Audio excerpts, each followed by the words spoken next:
Hey friends, it is Rabbi Greg here. You may notice I'm not in my usual location. I am actually calling from the parking lot outside of Beth Israel in Greeley, Colorado, where I will be attending services and then teaching later today. But I did not want to miss our Torah Saturday. So here we are. We are going to be exploring some of the phrases and lessons from Mishpatim, which we will get into in just a minute. So let us begin with our blessing for Torah study. Baruch atah Adonai Eloheinu melech haolam asher kitshanu b'mitzvotav v'tzivanu la'asok b'divrei Torah. Thank you, Divine One, for this opportunity to explore and soak in the wisdom of your Torah. Okay, so I'm going to remove my pin and bring us back to gallery view. And then we will jump in. Hey, Dan, thanks for joining us today. Nice to see you. You too, Shabbat Shalom. Shabbat Shalom. Okay, let me share the link to the um, source sheet. I'll be sharing it on my screen as well, but if you want to peek ahead or peek back or just peek around, that is an option for you too. Okay, so I'm going to go back to Zoom. Hey, Marty, nice to see you. Good Okay, to see you, Rabbi. here we go. There's the link to the Safari sheet, and now I will share it.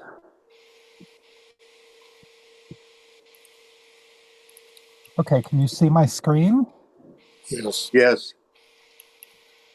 Okay, so we'll start as a reminder to set our context. In the last Torah portion, the Israelites, we arrived at Mount Sinai and we heard the Ten Commandments. And then this is a continuation.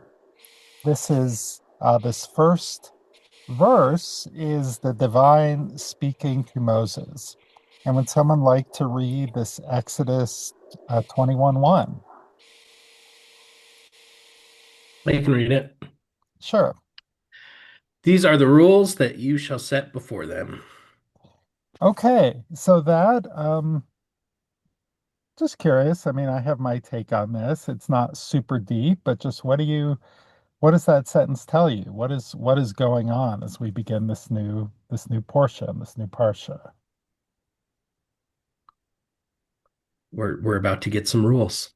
We are about to get some rules, right? We got kind of the Ten Commandments. Those were very high level things. Honor your father and mother, don't murder, there's only one God. The rules are kind of, okay, here's some particulars. And they're not even subsets of like the Ten Commandments, but it's just like, okay, you are now a free people.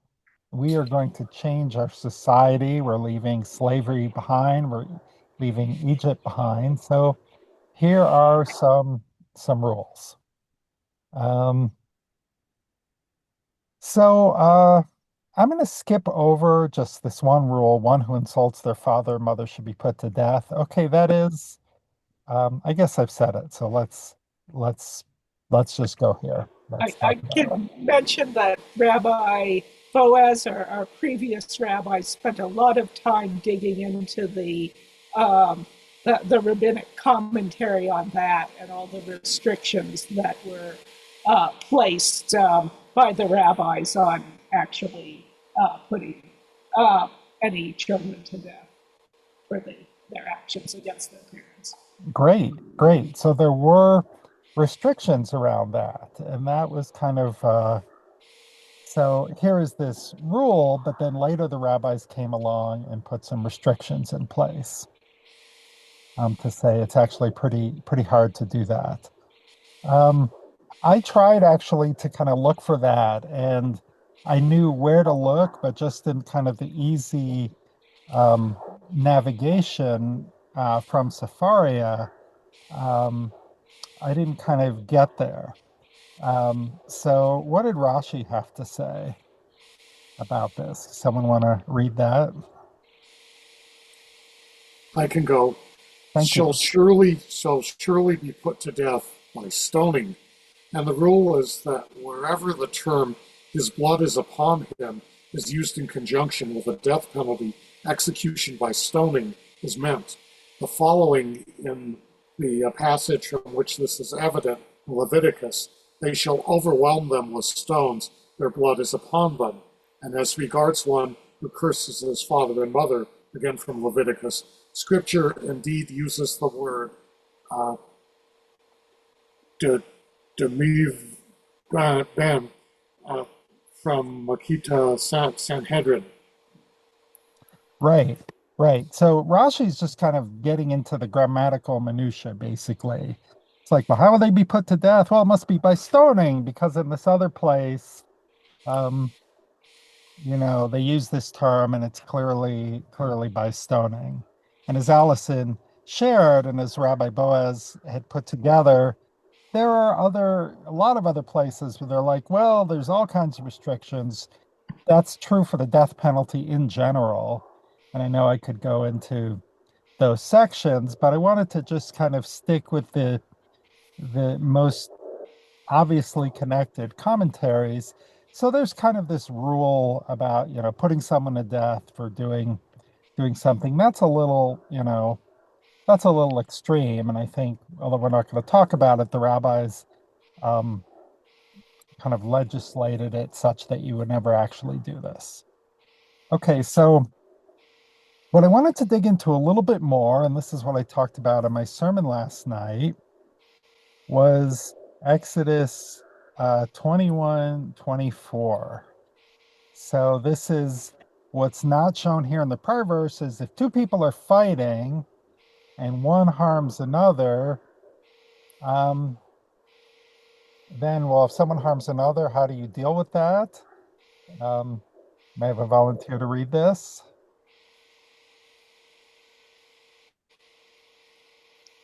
Is this the Rashi?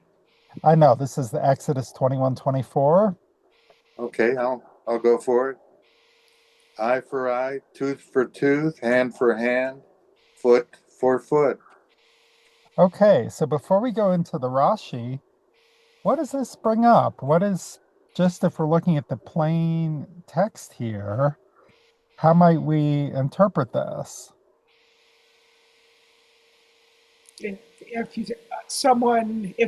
are in a fight and damage someone's eye, then they or the community can damage your eye. Right, right. It seems, thank you. There's a proportionality that the recompense, the punishment, whatever you choose to call it, fits the original crime. So not everything goes. If somebody is insulted or is injured, you can't just say, then I can do whatever I want. Yeah, thank you. On the other hand, it's pretty extreme. It leads to a nation of people who are eyeless and toothless. Right, right. Rabbi, I'm trying to make sense of the word techat, which is, it says ein techat ein and shein techat shein. It's eye under eye, tooth under tooth. Yeah, let's dig into that. Techat is like the under part of something. Yeah. Ketuchas. Yeah, exactly. That's right. Right, it's the under part.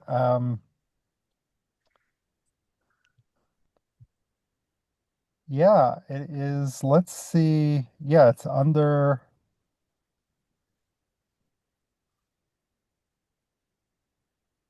You are correct. And I am not seeing, there's clearly a metaphor here. So it's eye for an eye, tooth for a tooth. I'm curious if anyone else translates this differently.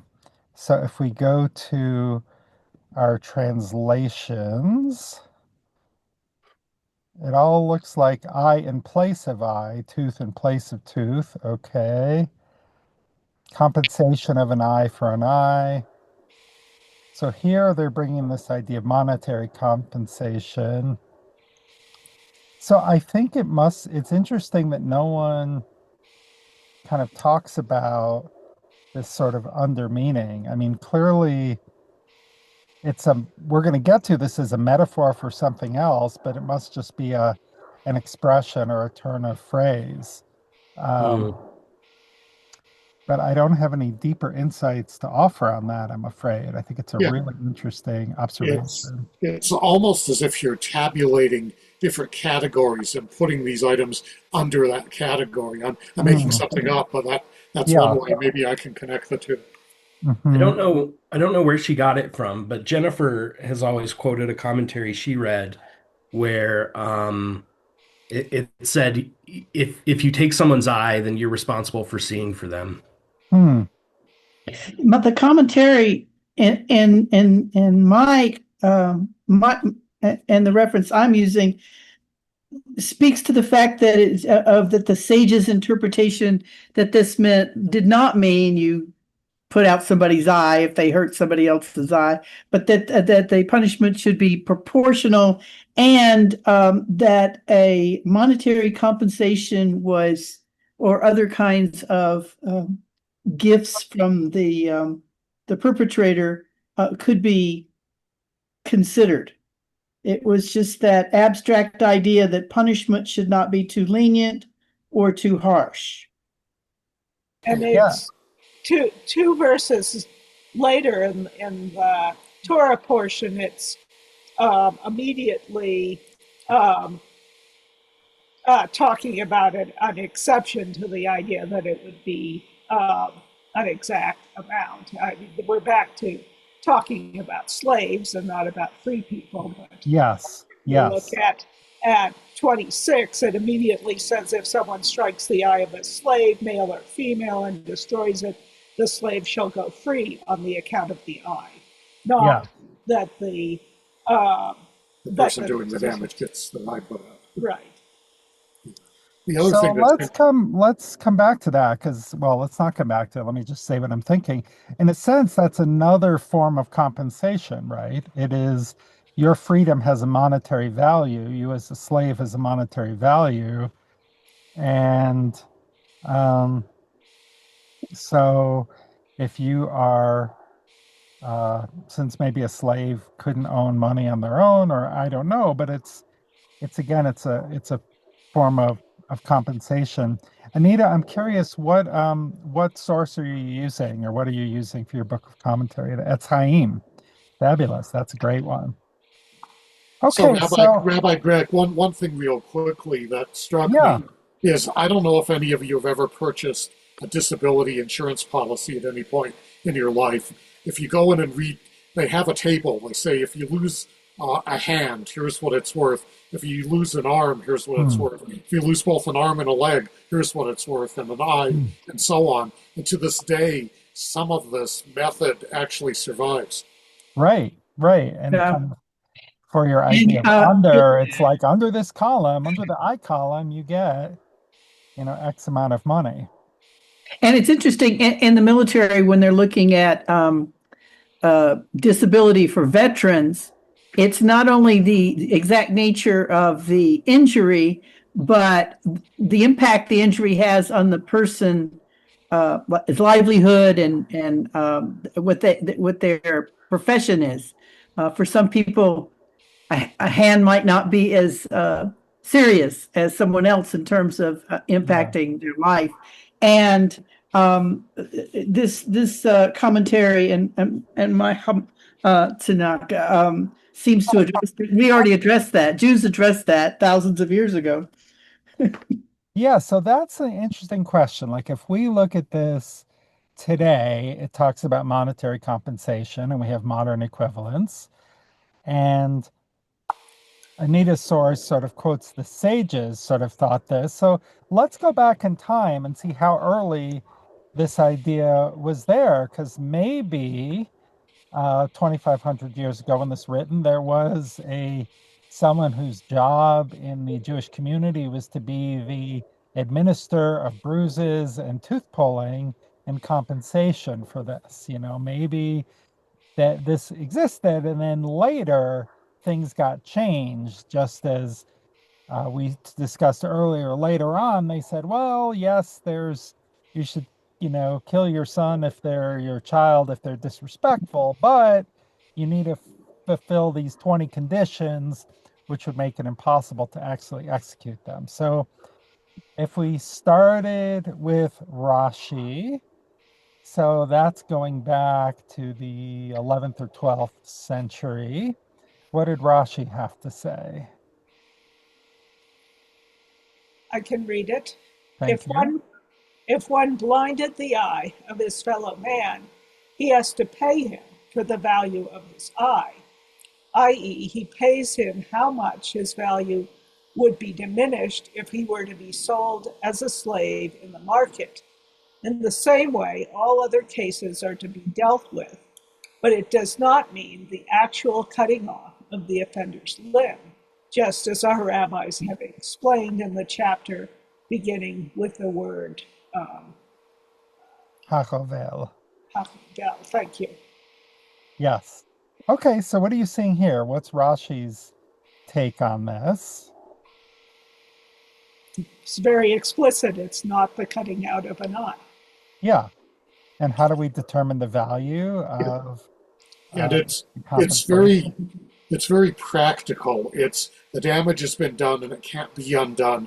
What can be done to try to repair is the wrong word, but try to create a path forward that acknowledges the damage. Yeah. Yeah. So we're talking about monetary compensation. With a specific formula for figuring it out. Right, with a specific formula. So, okay, if this weren't a free person, it were a slave and they were going to be sold, how much does a one-eyed slave go for versus a slave with two eyes? All right, that's the level of compensation. Dan, you look like you're looking intently. I don't know if there's anything you're noticing or if we should move on here.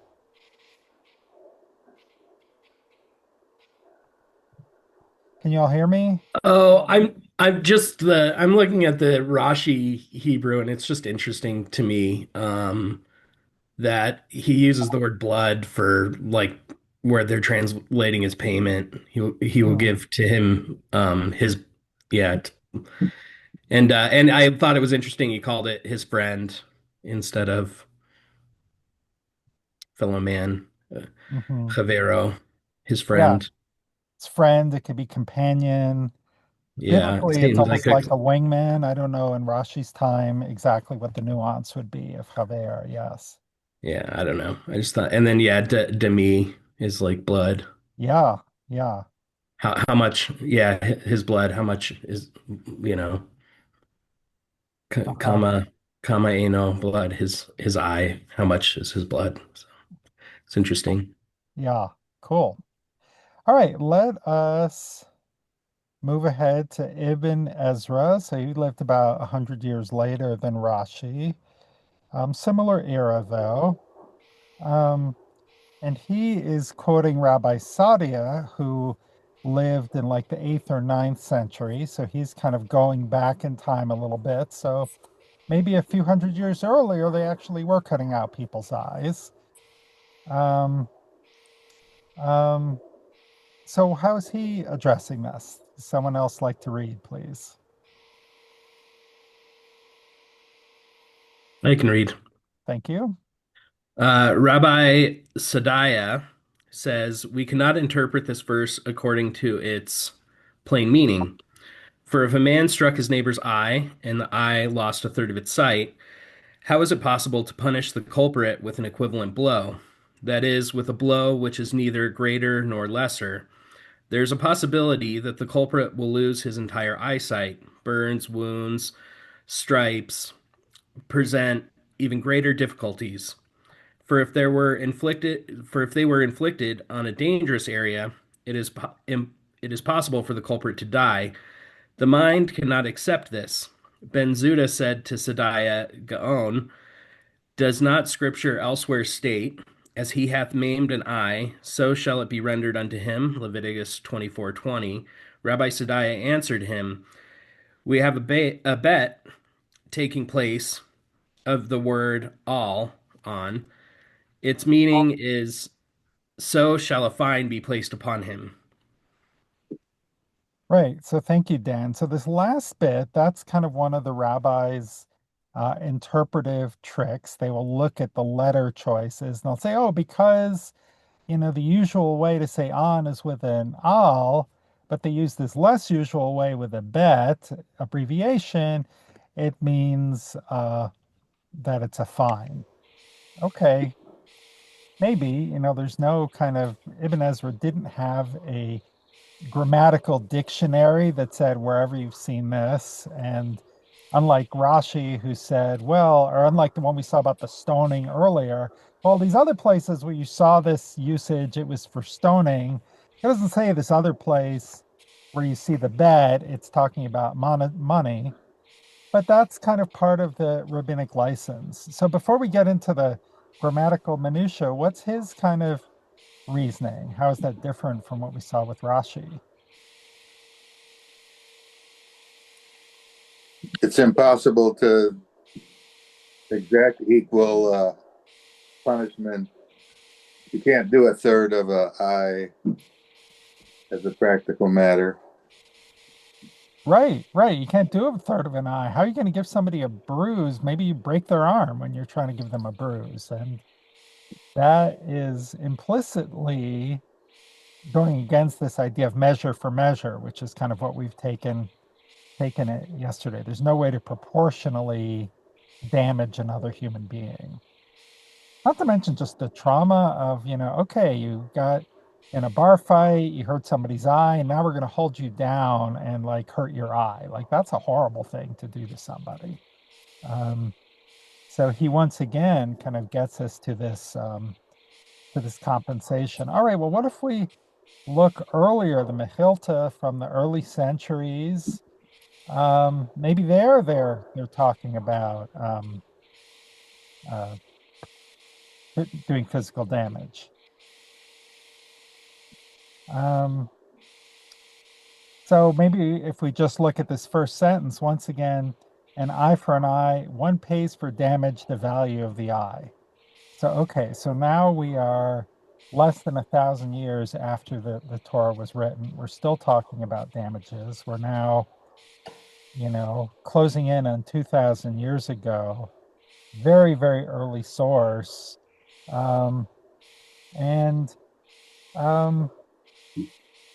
Maybe if someone could start reading where my cursor is, where it says just as the wound.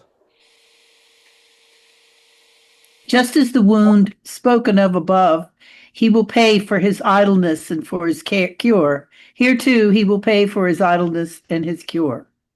Or is it possible that this applies even for life? No. The text says, and you will not take ransom for the life of a murderer. For the life of a murderer, you do not take payment, but you do take payment for limbs. Oh my goodness. Yeah. So, all right. So they're making a distinction if you kill someone. But what do you notice, Anita, about that part you read? And how does that relate to kind of what you talked about earlier? They will, when they talk about his idleness, just as if the man, that there's variable punishment. Yeah. I'm not sure for sure what they mean by idleness and cure, other than possibly idleness being how much the compensation for that person not being able to work, depending on what his work is, and for his cure, possibly the cost of having someone take care of him. I'm not sure. The medicine that he has to take. Yeah. Payment to a physician. Yeah. You gave the physician a chicken maybe in those days. So what is the meaning of ransom? I always think of kidnapping, so I'm sure it has a different meaning, and I don't have a dictionary. What do they mean by, and you will not take ransom for the life of a murderer? I think right after it says you will not take payment. So do you think that means it's just an interpretation of the statement before? Yeah. Yeah, okay. Yeah. That makes sense. Yeah, okay. We have the expression to pay ransom. Yeah, okay. Somebody's being held hostage. That makes sense. Right. I'm a So in little a sense, slow. it's like, okay, you're liable for uh you're liable and maybe we're going to punish you in X way, but we'll take money instead. So so it here he is interpreting that you're limiting this financial compensation to these kind of wounds, and it's a different conversation if you've killed someone, and that's a different conversation for today. But it to me, this sounds a lot like what you said, the way the army does things today. It's like, well, you get X amount of compensation for losing a limb, which includes your future lost wages. You know, you can no longer work as a car mechanic with one arm. So, you know, you would have made X amount of money in the future. I suspect that's kind of a similar concept here. What's what this whole passage brings up to me, and this may be a little off, and we can wait till later, but is the angst I feel over how in the heck courts determine punishments today. It seems like when we talk about the how different people are treated differently in courts depending Mm. on how much money they have, how good their representation is. And then it seems like a lot of sentences are based on the public strife that, or the public opinion for whatever the crime is, rather than Mm. it's it's taking something very different into account than what the Torah tells us to do. To me, and I hadn't really thought about it till I was reading this last night. Mm. And I thought I don't have any answers for that, but it's more troubling than it used to be.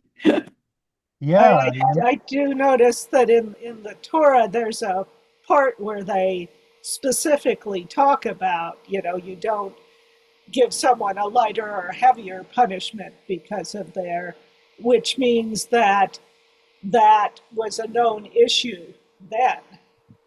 So the fact that we still have that as a known issue It's is not, it's troubling. it's Yeah, perennial. It's, yeah. And you kind of solve one problem of, maybe these revenge killings or the, revenge for a wound being too excessive. And it's like, let's try to make it proportional and let's put it in the realm of the courts. But then that doesn't mean that the problem's solved. Maybe you solve one problem, but then another Yeah, problem yeah. kind of pops up. All right, well, let's just go back a little bit further because maybe if we go back further in time, we're going to finally get to the, we've all, the bloodthirsty among us have all been waiting for, this chance. We're really, maybe it says you have to get a really good surgeon to pluck someone's eye out or to bruise them. So the Targum um, was the Aramaic translation of the Torah. And that was very similar to the way we would create an English translation or a French translation or Spanish or whatever to allow more people to understand it because people didn't speak Hebrew then. So again, we're talking Aramaic translations may have started even before, before the destruction of the Second Temple. The Targum of Jonathan, it's probably first, second century CE when it was published. This was Rabbi Yonatan. So he says the value of an eye for an eye, the value of a tooth for a tooth, etc. So this is probably the earliest source that I found in the amount of time I had to research. Again, is talking about monetary compensation. So as Dan pointed out earlier, it's still using dame, which is dam, which is blood. So thank you for pointing that out, Dan. It's pretty fascinating. yes. mhm, One of the few Hebrew words I know because of the Plagues. Haggadah. Yes. right, right. So um, yeah, so it's interesting. All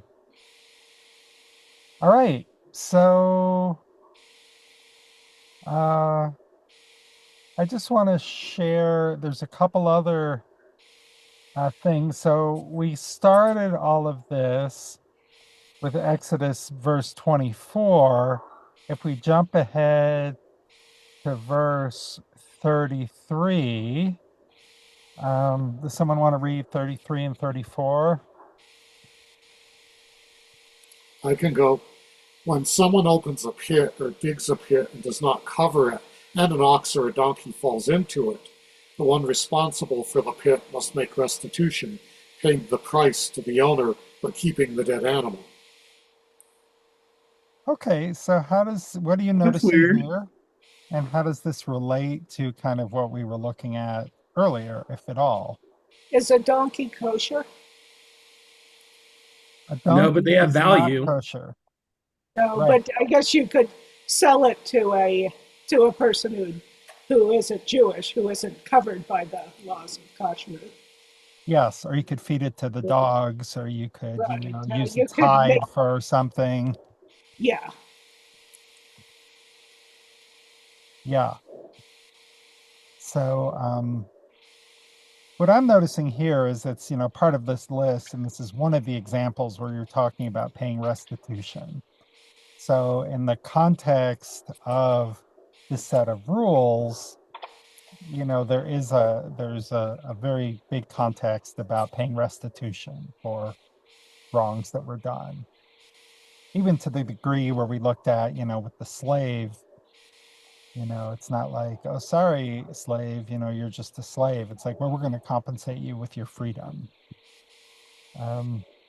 Okay, so we're going to switch, or we're going to go over to like the prohibitions on witches now, but anything else on Oh, I just wanted, eye for an eye? this is just kind of funny to me, but my commentary here talks about verse 33, when we're talking about the ox, is that the presumption is that the pit or the cistern was located on public property, or that there was an unobstructed access to it from the public property. In other words, if somebody had it fenced off and the ox knocked down, then the person that dug the hole is not responsible. Yes. So just want to make sure you all knew that when you start digging your holes. Yeah, you Right. can do whatever you want on your own land, and There you go. if they But, encroach on your land, then There that's you on go. them. well, Yeah. but you have to make it clear that it's your own land. Yeah. Yes, and you Yeah. need Yes, to if you- have and you must have an obstructed access. Yeah. According to this one, they didn't say they didn't attribute the interpretation to any source. Yeah. That sounds Talmud. Good. That sounds like Anyway, something from the Talmud, or maybe one of the later law codes, and that kind of I just thought that was fun. They think of everything. yeah, yeah. And that's kind of the beauty of the system, where it's like, well, is this true everywhere? And then sometimes they come up with very helpful kind of conditions, because if it would be very hard to just use this as a set of rules, especially hundreds or thousands of years later. You need to kind of interpret it a little bit more fully. Just as we have trouble interpreting our own laws in this country in a way that that has fairness in how sentencing is done. Yeah, yeah, that's right. Okay, so let's start talking about the prohibitions on witches. Okay. Oh, So my favorite. This is later. So let's go to, could someone read Exodus 22:17?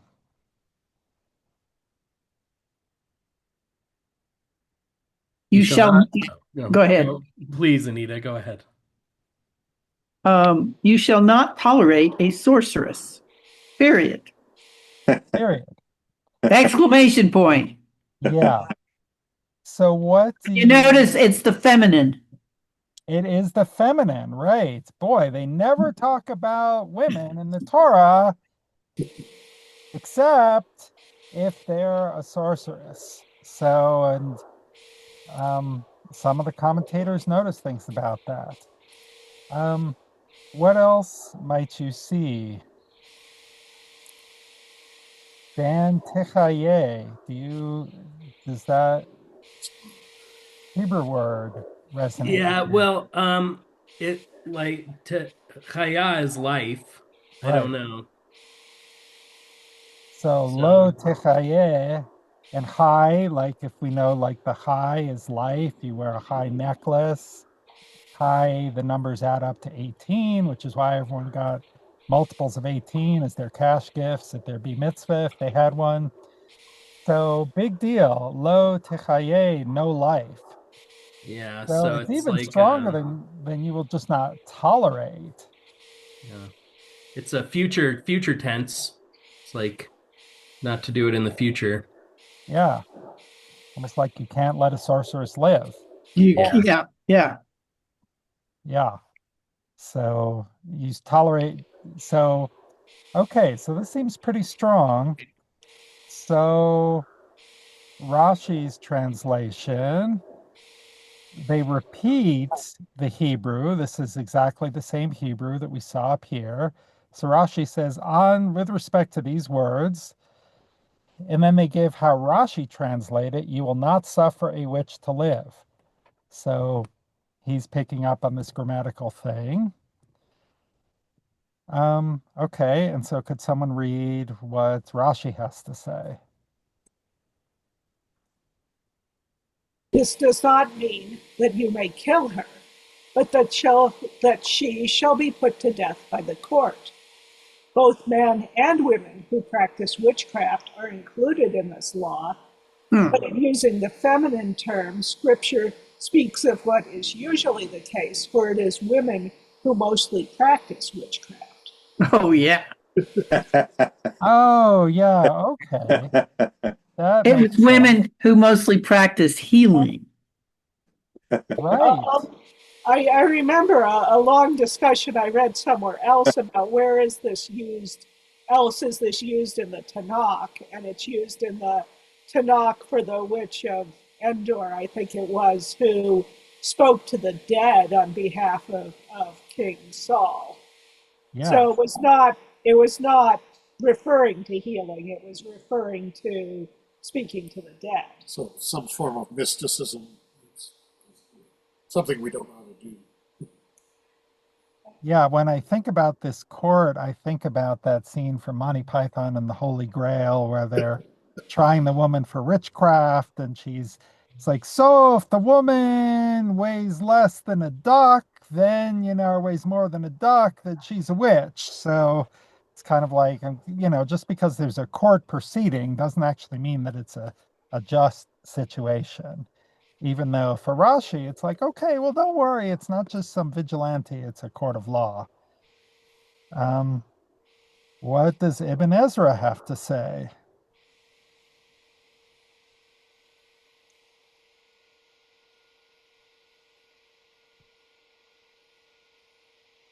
Marty, you want to read this one? Sure. A sorceress. Scripture mentions the law of the sorceress after the law dealing with a seduced virgin, because those who lust desire to satisfy their cravings through magic. Scripture speaks of a sorceress because women practice sorcery more than men. Oh, always the woman's fault. Yep. Blaming the victim here. Jeez. Right. Yeah. Yeah. So, he's trying to kind of give a little bit of a general rule. It's like people who have these illicit desires. And so, instead of seducing a virgin to get their illicit desires, they go to a woman who has some special powers who can take care of their illicit desires. So There are so many places in the Tanakh where it's really prudent to remember the historical and cultural context in which this was written, and not to always pass our current sensibilities on to the scripture. To me, or the sensibilities of the Salem witch trials. yeah, oh yeah, or the Inquisition. right, but there is some harms that, you can't take it out of context always, Yeah, but I mean, when you're talking about the Salem witch trials or the number of women that were burned as witches over, throughout the Middle Ages, there was a lot of harm, I think, that came out of this phrase. So it is. Oh yeah. Oh yes, yes. So, Rabbi, I'm just I was curious about the the word for diviner, uh kashaf, I guess, kishef. Hmm. And I'm looking in I just looked in my B2B dictionary, and it talks a lot about kind of false swears of diviners and astrologers in Egypt. And so my guess is that had that's what we're trying to really settle up right now in at where we are in the Tanakh, right? We've just been given the commandments, Hmm. and so it's going to be a big deal to put an end to that like false divination that was pretty prevalent in Egypt. Yeah, yeah, absolutely. Um, Oh yeah. Oh. and there's a lot about in the Tanakh about getting rid of the practice of the pagan nations of the idolaters, and um, so that's definitely one piece of this. And it is just interesting again that it doesn't say that. It does say that other places, but it seems like they are really honing in on the women, the sorceress. Um, okay, very long. Uh, so there's an interesting take here from Rabbeinu Bahya. So he was kind of a mystical commentator of the 12th, 14th century. Um,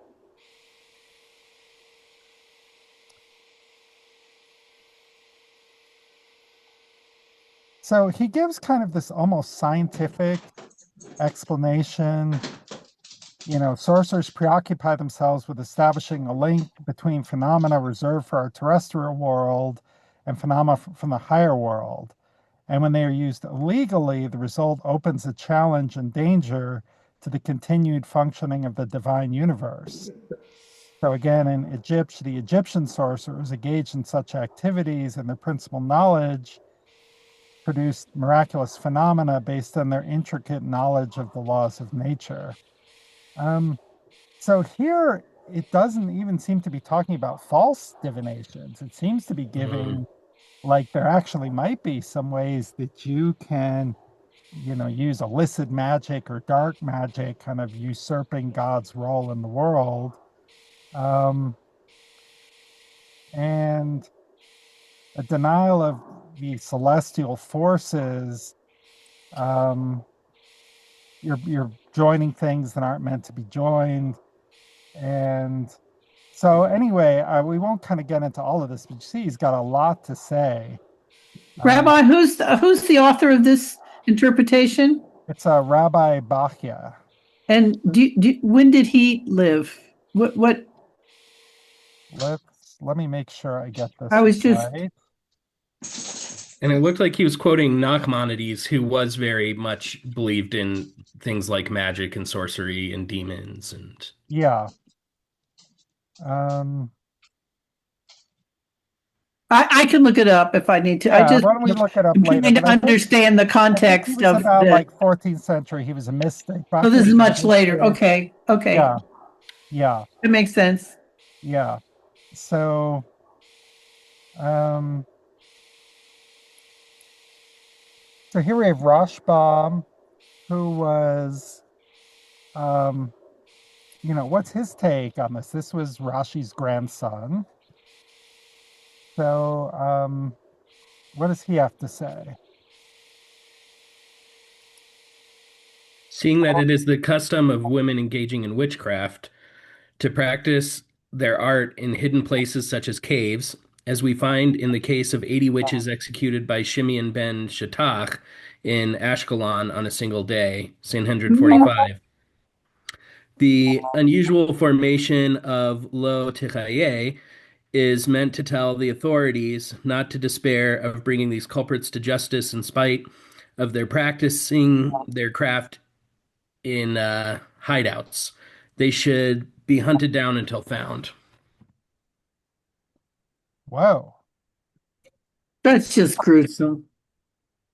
Yeah, yeah. So it's not just that, oh, hey, Diane, it's not just that, you got to literally go on a witch hunt. you got to go find and root out these witches everywhere, from this low, no, tichaye, to live, or you can't allow them to live. So it's really, yeah, I think Anita said it best. It's gruesome. So notice how different this is than what we talked about, earlier, this thing we kind of skipped over, which I said we may come back to later. Um, there is, and I didn't have the source here, but rabbis in a lot of cases spend a lot of time saying, well, you don't actually carry out this death penalty. You need to have like two witnesses, and they need to not have just seen it, but they need to have an intimate knowledge of that. There's none of this with the witches.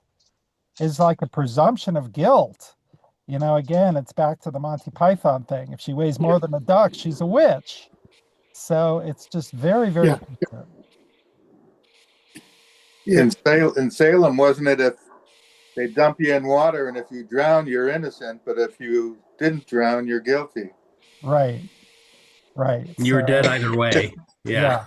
It feels like an incredible case of confirmation bias to me, that we already know people are doing weird things that we don't understand, and that must be dangerous, and we know we don't understand women, and a woman doing something that we don't understand must be doubly dangerous, and it's just rationalization to the nth degree here. Right, and as Anita pointed out earlier, it could be, oh, this woman is a healer, and she knows what herbs to give someone to bring a fever down. That must be magic and witchcraft. And I was doing some Google searches, and was saying in the Greek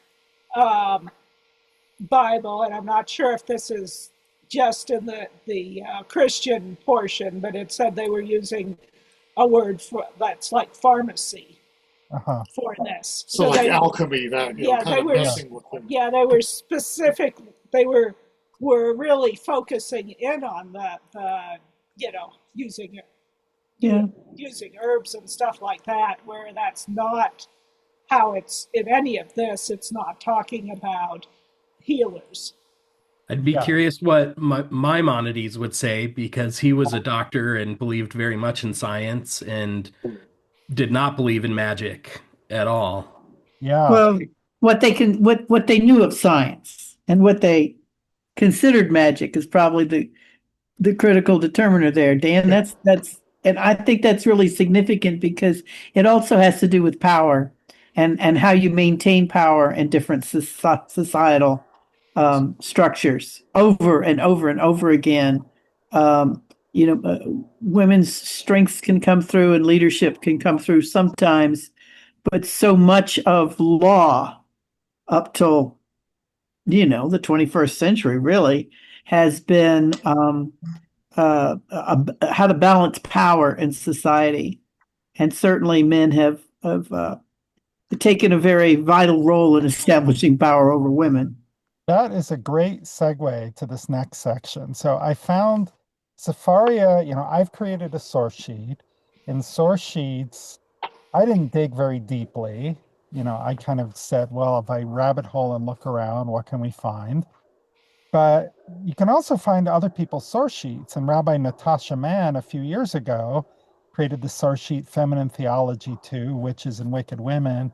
And I recommend, I've given you the link to this source sheet. Her source sheet has a lot of really interesting stuff, just talking about like the role of magic in general in the ancient world. A lot of houses had incantation, like stones under them, which had Hebrew script of magic incantations and formulations. So Jews and magic is actually a very deep thing. And so what is one of the sources on her sheet is what somebody referred to earlier, which was about from the book of Samuel.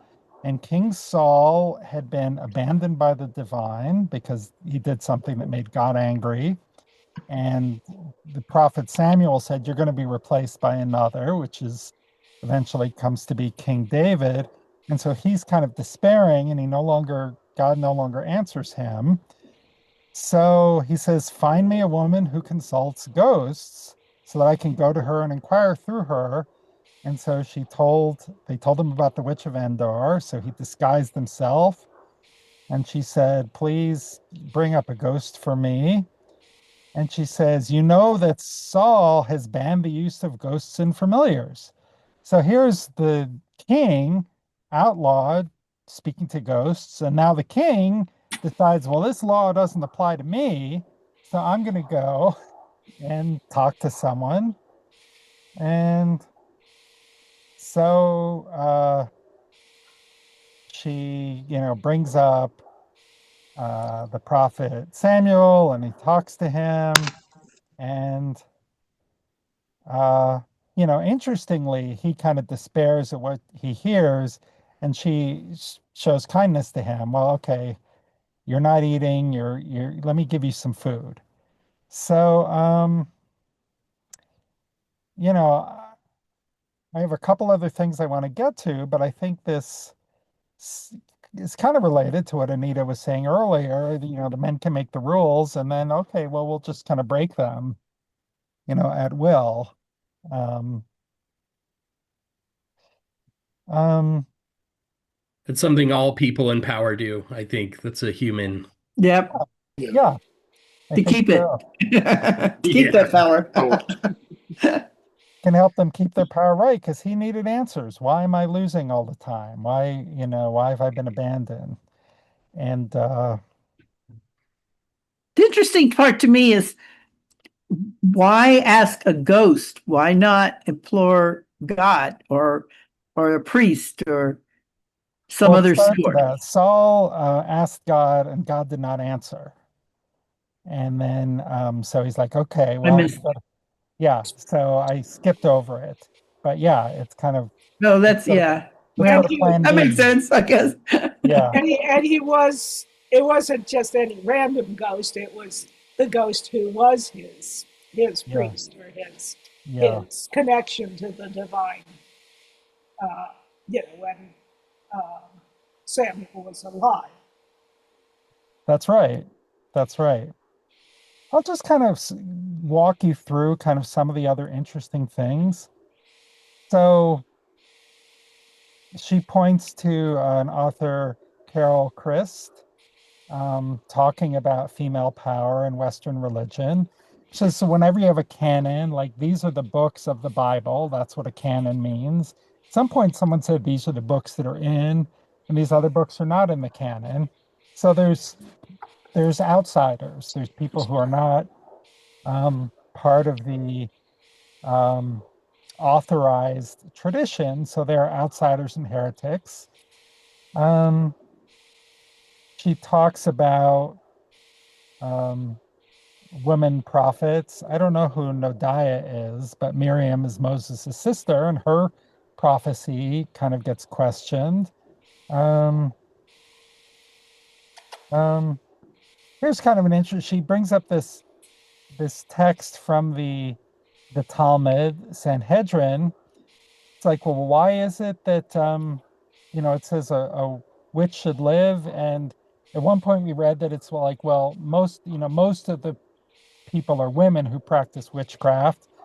Here the Talmud goes even further. Most women are familiar with witchcraft, so it's not even that most people doing this illegal magic are women. It's like, and all women or most women are kind of complicit in this in some way. So, uh, so then maybe someone can read like her second point. Is here back to this Carol Christ who said there's insiders and outsiders. Someone want to read this? I can go. My second point is that myths suppressed by the canonical tradition often contain powerful female symbolism. The texts or traditions transmitting the symbolism may often have a special appeal for women because they are offered greater opportunities for the expression of female power, and the persons persecuted by the canonical tradition may have been disproportionately female. Okay, I'm going to stop the share just so we can see each other a little bit better for the last couple minutes. So I'm curious, like, what are your reactions to this rabbi's kind of take and the sources that she's bringing in to analyze this? Well, it reminds me a lot of modern conspiracy theories of I saw something I didn't understand, and who is it that I was pretty sure I don't trust to begin with, and now I can connect the dots and say they're up to something that must be no good, and they're not following the rules, and they don't have any power, so I'm going to point the finger squarely at them, and I don't care if they can defend themselves or not. As a matter of fact, the louder they defend themselves, the more guilty I know they are, and it just Mm, feels like the stuff I hear every day of the week. mm. Yeah, thank you, Neil. So it kind of becomes a self-fulfilling prophecy a little bit around, the outsiders will blame them for all kinds of stuff. Um, I used to teach a course on the philosophy of science to our doctoral students, the required course before they could get into research. And we always started off with emphasizing one point of view, which is that science is one way of knowing, faith is another way of knowing. Mm, And it was amazing to me the more reading I did, how the impact that feminism has had on research methods and the mm, growth of what we call, non-experimental research, qualitative research, kind mm, of things where you try to gain insights through individual experiences and give them value rather than just what could be repeated among groups of randomly selected subjects. And it's very much akin to that with they used to label it as feminist knowledge, which I have other issues with, but mm, the idea that women's ways of knowing were different than men, and because mm, men have trouble relating to that, some men, that research has always been devalued. It's mm, very much similar to probably some of the knowledge or some of the practices of the women of that were called witches or whatever they were called. That the knowledge that they had developed about whatever their enterprise was very threatening to people that couldn't relate to it. mhm, Uh, and you wonder, you, you know, how it could be different, mhm, to me it's just a shame that the Torah hooked on Judaism or any religion hooked on to these kinds of ideas in terms of rules and punishment, and it's sustained over the millennia and caused so much strife and heartache, um, even today. So this yeah, whole chapter is disruptive to me. yeah, and thank you, Anita. And if I'm kind of hearing you right, I think you're kind of extrapolating backwards that maybe, thousands of years ago, there were women who were just doing things differently and had their own areas of knowledge and expertise. And there was something fundamental about them that the males, either for how they were raised or for whatever reason, couldn't relate to. And Yeah. because they couldn't relate to it, they felt threatened by that. Well, And I was so, kind of thinking of that in relation to what Dan had brought up earlier about the need to abandon, the worship of false idols and how the behaviors or whatever they were doing that troubled people uh, could have been connected to or maybe related. Am I hearing you right, Dan? Related to idol worship or practices that they were trying to get away from, and that's why the laws were so restrictive. It's kind of Yeah. um, two different ideologies of the phenomenon. And I didn't know if you all had any ideas about that. One seems almost legitimate, you know. Well, I do think there's a lot of I do think that was a strong motivation at this point in the Torah, right? Like the Hebrews had become highly integrated in Egyptian life. So, Well, you know, that adds a certain amount of you if know.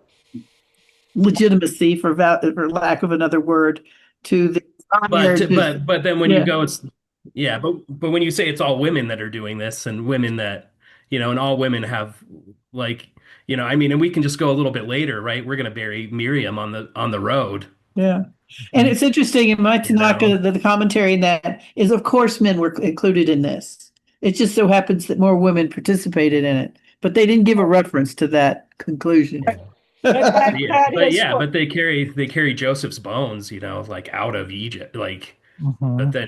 but then somebody who's giving them water throughout this whole time, we just kind of leave her.